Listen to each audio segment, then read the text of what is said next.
Hey there, McGinn. It's Mr. Lohn, and happy Friday. Wishing everyone an awesome weekend ahead. Looking forward to wrapping up the week with a terrific read aloud. I picked a book today that is called Super Satya Saves the Day.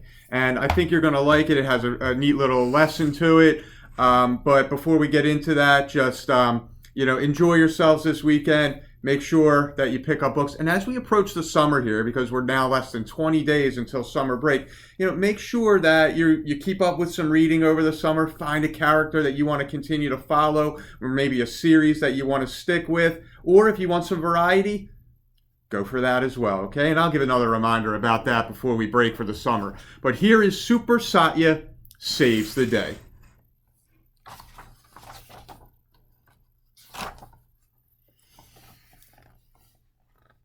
Hey, squeak, honk, beep. It was a loud day, on a loud street, in the very loud town of Hoboken.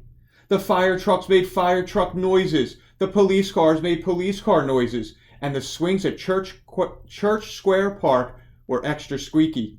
And the knot in Super Satya's stomach felt super tight. How was she supposed to do all the things that superheroes do if her superhero cape was stuck at the dry cleaner? Satya wished they could have picked the cape up on the way to school, but the dry cleaner was closed. Super Mama said she was super late to work, and they couldn't wait for the store to open. They did stop for coffee, though. They always stop for coffee. Mama says if she doesn't have any coffee, her head will explode. Today is going to be the worst, Super Satya thought as they headed to school. All of her superhero powers were in the cape that Super Mama made for her. And there was just no way her super senses were going to work without it. At school, Ms. Corinna was teaching the class about communities. Satya was excited to build her own city, but she couldn't get the structures quite right. She knew it was because she always did her best thinking with her cape on her back. Satya slumped in her chair. Nothing was going right today. That's when she spotted Tanya, her friend Jahan's lost T-Rex. Tanya had been missing for days, and Jahan had been so super sad.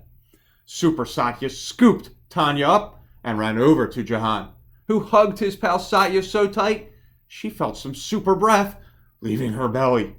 Super Satya, you did it! You found her! You really are a hero, Jahan said. Not without a cape, Satya thought, as the class headed out for an afternoon walk.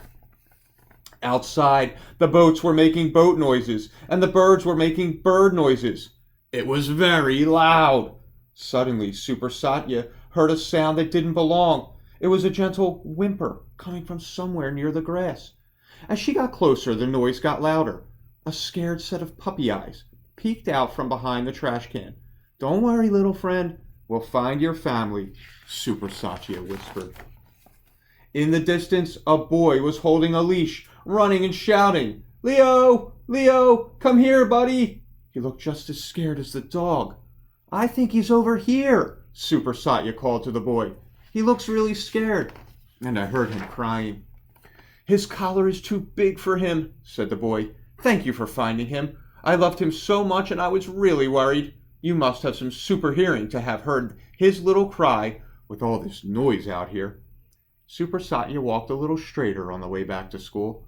Her super eyes and ears seemed to work just fine without the cape.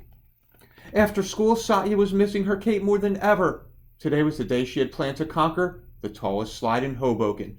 But there was no way that was happening without her trusty cape. But then, Super Satya started thinking about the day.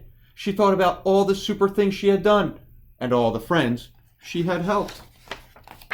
I wonder, do I really need my cape? With a quick nod and a wink to her super dada, Super Satya ran up the steps and took her spot at the top of the slide. She was scared, but she was also super excited. Without thinking about anything else, she let go. You did it! Super Dada exclaimed as he picked her up and gave her a kiss. You are super brave. On the way home, Super Dada and Super Satya stopped at the dry cleaner. just like Mama said they would. The cape was pressed and ready. "Thanks, Mrs. Markowitz. You always take such good care of my cape," Sachi said as she left the shop. Having her cape back sure felt great, Satya thought as she draped it over her shoulders. But she knew her day was super because she was Super Satya. So boys and girls, I hope you enjoyed that. The cape that definitely made Satya feel comfortable, but I think she learned it's all what's inside you, and you have that ability to conquer anything and to do anything you put your mind to. And I love that lesson that is taught. So enjoy your weekend. We'll see you back here for a couple read alouds before we head to our Memorial Day break. And I'll see you soon. Bye, McGinn.